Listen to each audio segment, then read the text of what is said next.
FPI font des promotions de l'industrie. Votre partenaire privilégié pour la réussite de vos projets.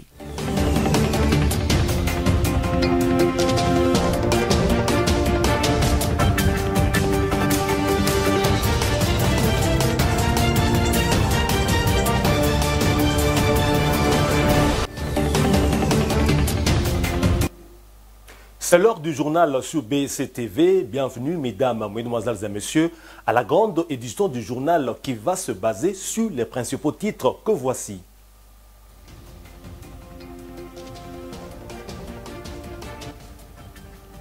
Le président de la Chambre basse du Parlement, Christophe Mbosonko Diampouanga, a accordé une audience à Jean-Marc Châtaignier, l'ambassadeur de l'Union européenne, ce jeudi 22 décembre.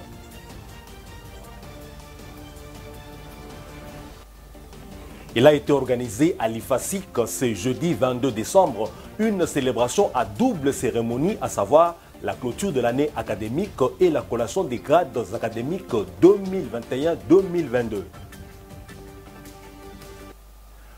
Voilà, mesdames, mesdemoiselles et messieurs, on attaque avec cette nouvelle de Mbandaka, où pour prendre part à la 9e conférence des gouverneurs des provinces qui s'est ouverte ce jeudi dans le chef-lieu de la province de l'Équateur, le chef de l'État, Félix Antoine Tshisekedi, séjourne dans cette partie du pays. Aussitôt après son arrivée, le magistrat suprême a communié avec la population venue en foule l'accueillir.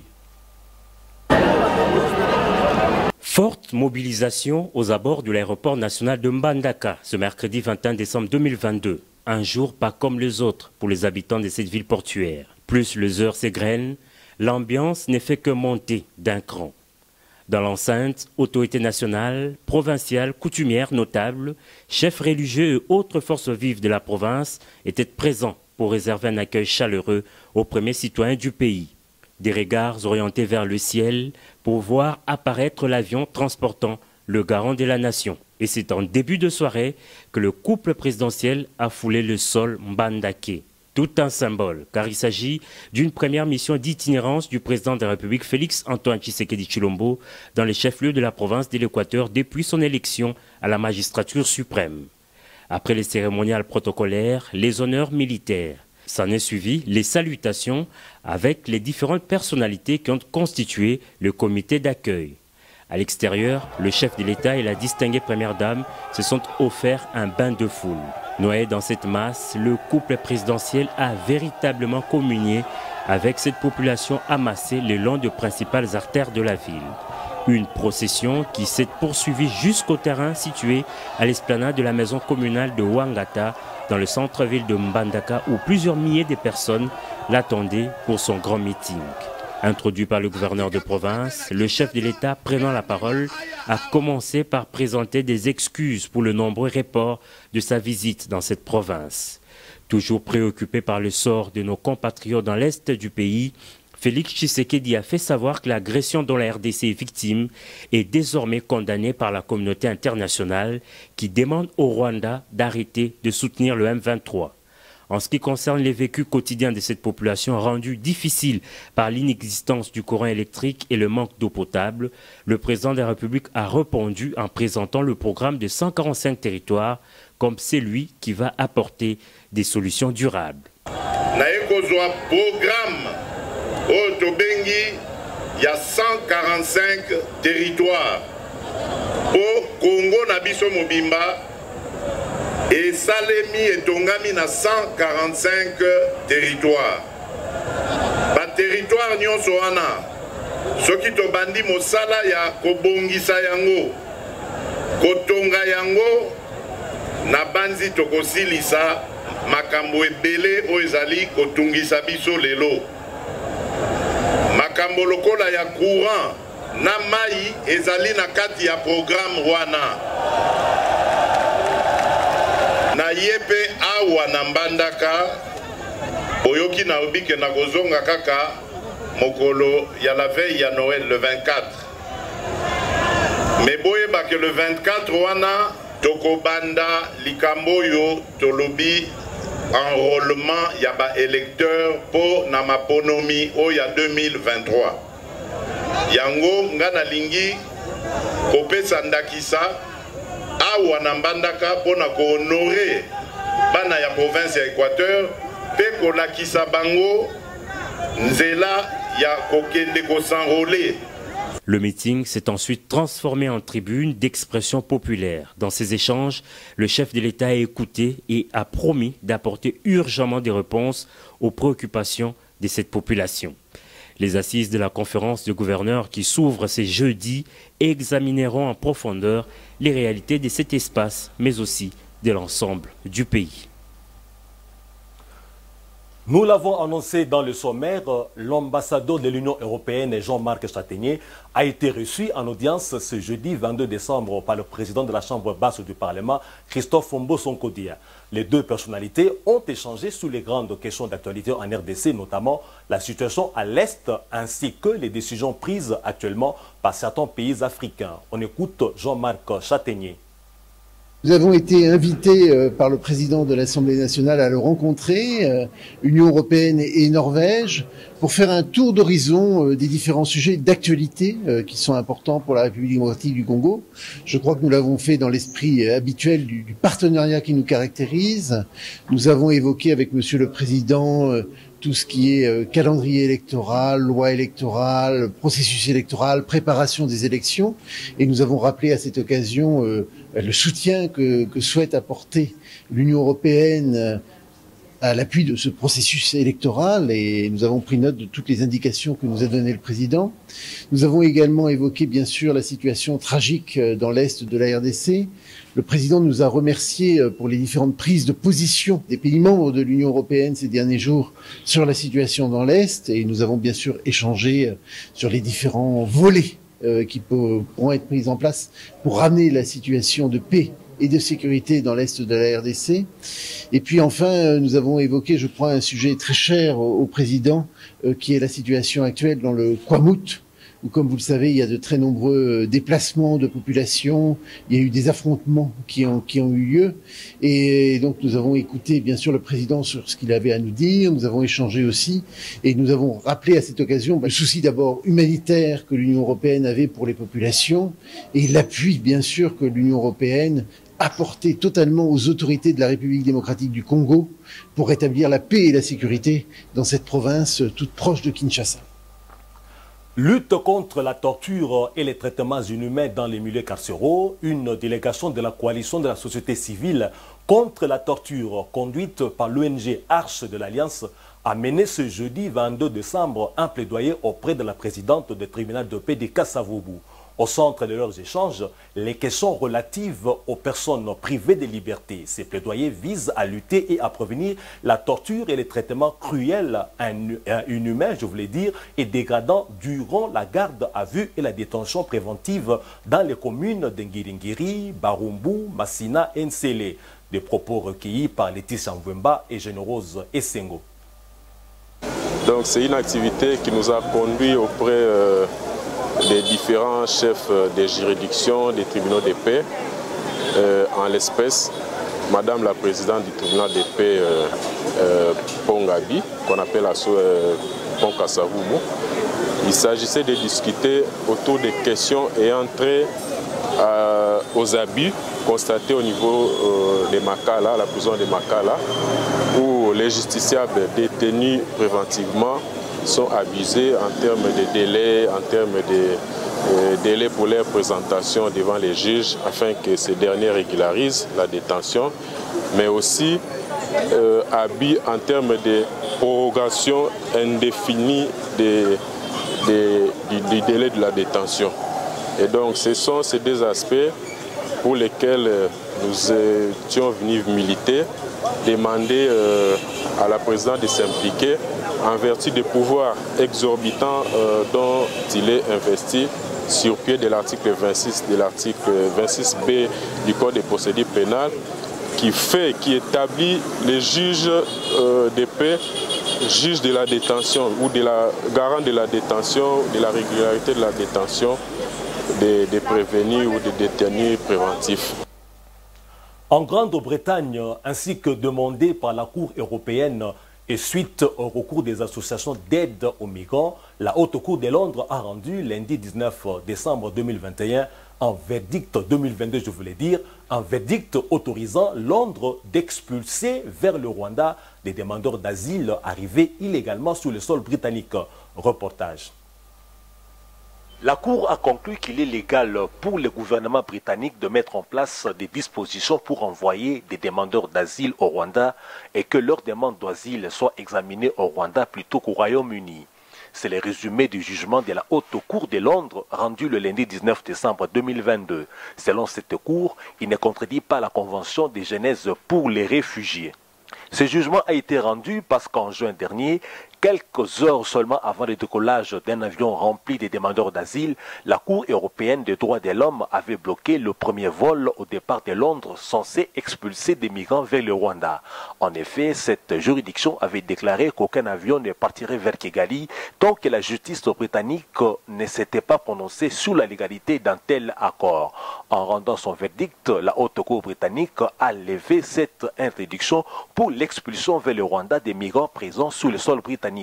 Ce jugement a été prononcé à la suite de recours des associations d'aide aux migrants comme Care for Calais, Detention Action, Asylum Aid et le syndicat du service public PCS.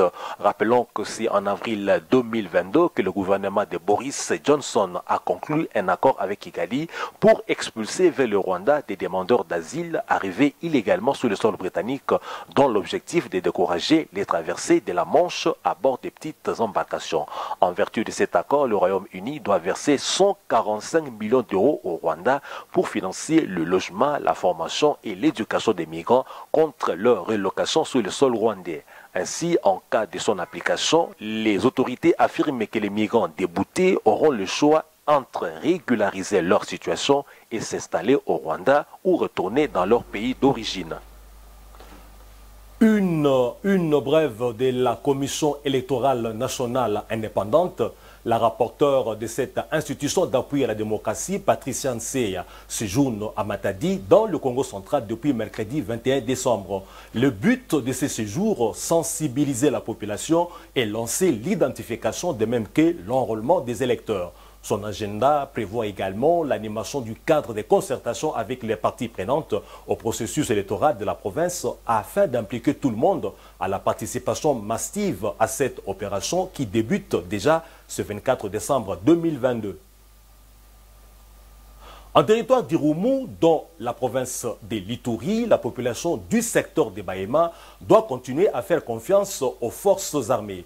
Le fruit de l'état de siège dans cette partie du territoire d'Irumu, située sur le littoral du lac Albert, a été caractérisé par une accalmie. Constat du chef James Kataloho au cours d'un meeting populaire, mercredi 21 décembre à Kasenyi. Reportage. Les acquis de l'état de siège en secteur de Bahema-Sud sur le littoral du lac Albert, en territoire d'Irumu, ne sont plus à démontrer. La population vaque normalement à ses occupations habituelles grâce à la paix imposée par les forces armées. Le chef James Katalo a exprimé sa reconnaissance au chef de l'État, Félix-Antoine Tshisekedi Tshilombo, pour avoir instauré ces régimes exceptionnels dont les résultats sont palpables dans cette entité. C'était au cours d'un meeting populaire à Kasenyi, marqua la fin de l'année 2022.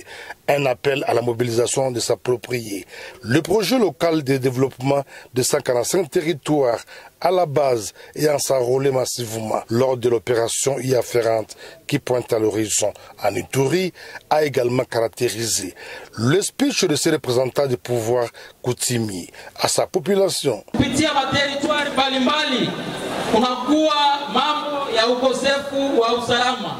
À travers certains territoires, les problèmes d'insécurité se posent. En secteur de Bahema-Sud, Dieu fait grâce où il fait beau vivre. La population n'est pas en errance.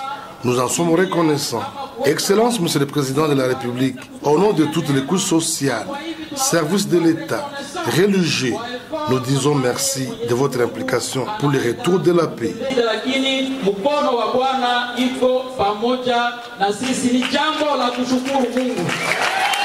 Pour encourager le travail abattu par certains fils et filles de cette partie de l'Ituri, deux diplômes de mérite ont été remis à 5 personnes, dont une femme, dans différents secteurs de la vie. Restons en Ituri pour vous dire que la sécurité de la population de cette province et de ses biens en cette période de festivités est l'objectif de la parade générale de la police nationale congolaise de l'Ituri tenue ce mercredi 21 décembre à Bunia. Le commissaire provincial de la PNC, le général Sengelou Kiyo, a instruit les éléments de l'ordre à doubler de vigilance pour répondre à toute éventualité en cette période de fête et il a rassuré la paix afin que les fêtes se célèbrent dans un climat de sérénité sur toute l'étendue de l'Ituri. Les détails, c'est dans ces reportages. Résolument engagée à l'exécution sans faille de sa mission régalienne, la police nationale congolaise en Ituri intensifie les mesures sécuritaires pour la bonne passation de fêtes de fin d'année et début d'année 2023. Au cours d'une parade générale tenue à Bunia ce 21 décembre, le commissaire provincial de la PNC Ituri a donné les consignes claires aux hommes en uniforme pour étouffer tout incident malheureux qui pourra surgir en cette période.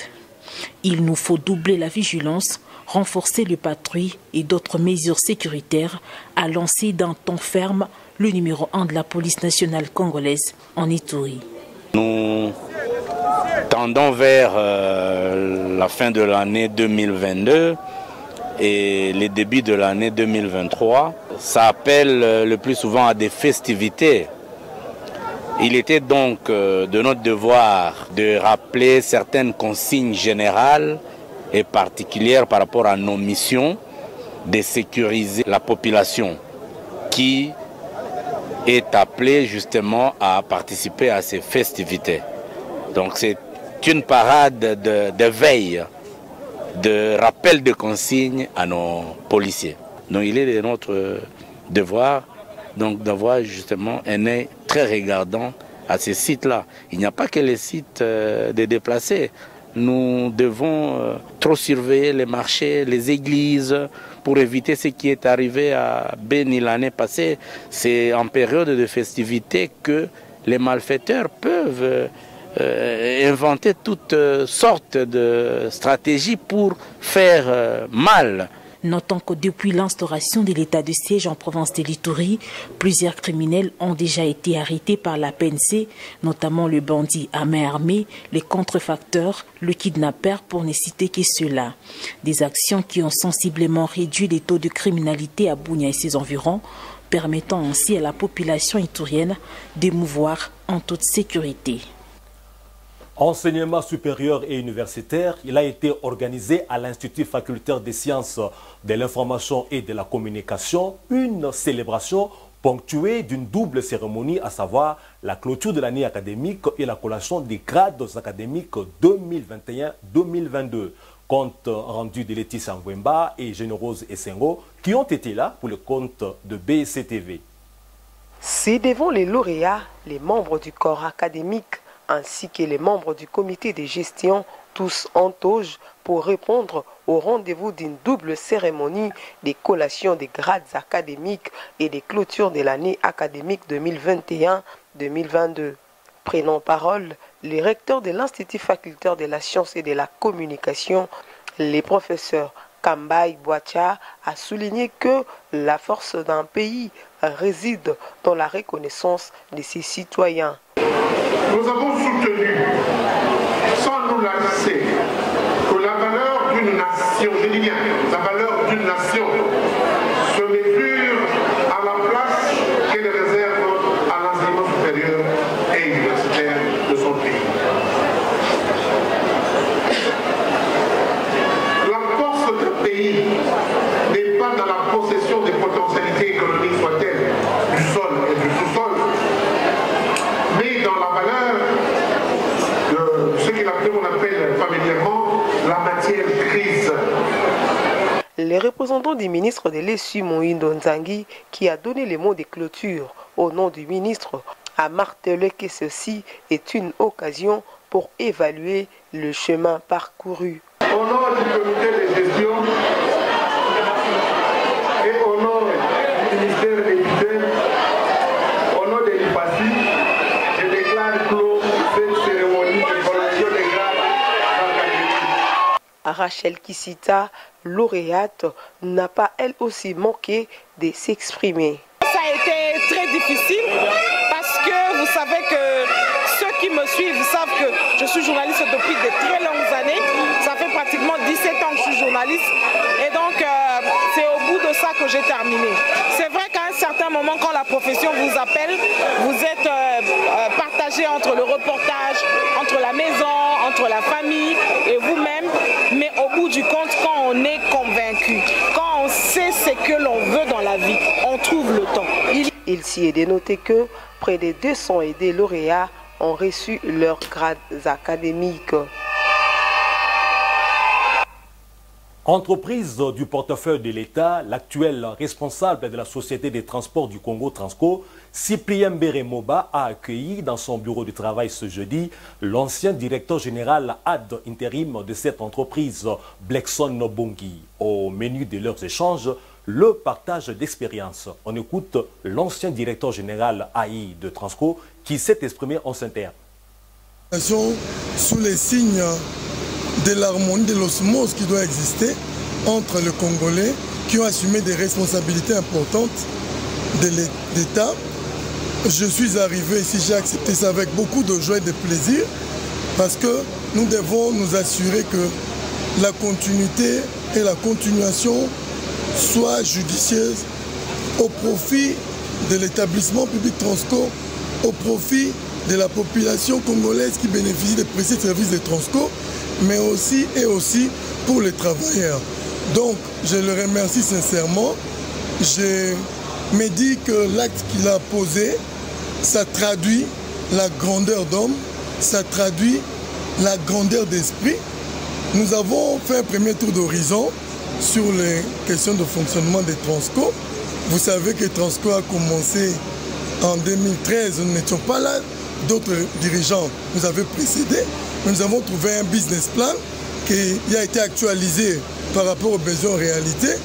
Nous avons fait un plan de développement et modernisation qui a mené à la réception de 440 nouveaux bus Volvo que le chef de l'État, le président de la République, a remis au mois de février 2021.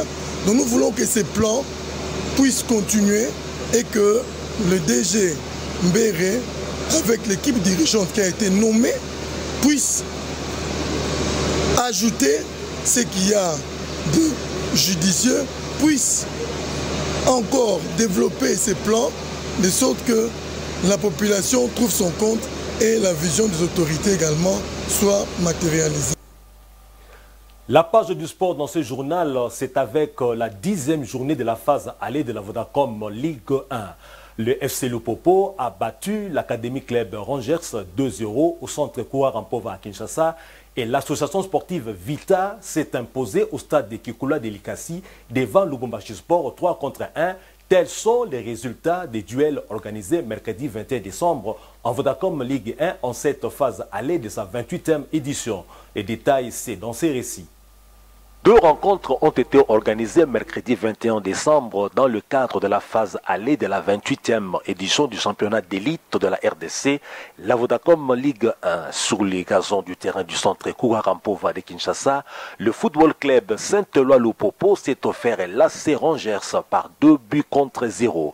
Ce sont Louison Sefou, 25e minute, et Jean-Marc Makoussou, 49e minute, qui ont marqué pour les cheminots de Lubumbashi. Les assauts d'AC Rangers ne lui ont apporté aucun but. Le football club Lupopo s'en tire au terme de 3 matchs livrés, dont la capitale congolaise avec 2 victoires et 1 défaite. En déplacement, l'association sportive Vita s'est offert Lubumbashi Sport au stade Kikula de Likasi. Peu après l'heure de jeu, Glody Mujinga a ouvert les compteurs au but pour les Moscovites. Tagi Yagiti Yetekiama corsera l'addition à la 71e minute avant de rempiler à la 89e minute. C'est dans les minutes additionnelles que les Kamikazes marqueront un but pour les 3 contre un final. Dans le classement provisoire, l'association sportive Vita s'installe confortablement à la tête du podium avec 28 points plus 11 de goal average après 10 rencontres. Le football club Lupopo à la 2e place récompensé par ses 22 unités plus 11 de goal average au terme des 10 duels et l'association sportive Manema Union 3e avec 19 points plus 10 de goal average au bout de 8 rencontres. C'était là, mesdames, mesdemoiselles et messieurs, la dernière information de cette édition. Place au rappel des titres pour ceux de nos amis qui nous ont pris en cours de diffusion.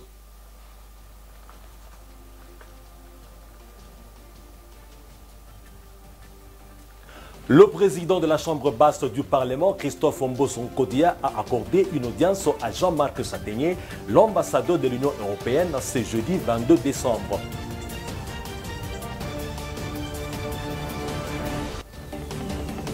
Il a été organisé à l'IFASIC ce jeudi 22 décembre une célébration à double cérémonie, à savoir la clôture de l'année académique et la collation des grades académiques 2021-2022.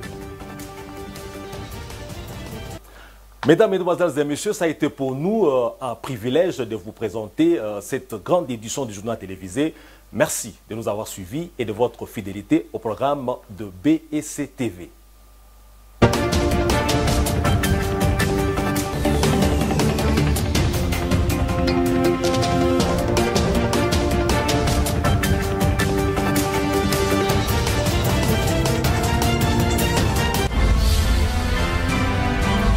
Ce journal vous a été offert par le FPI, Fonds des promotions de l'industrie.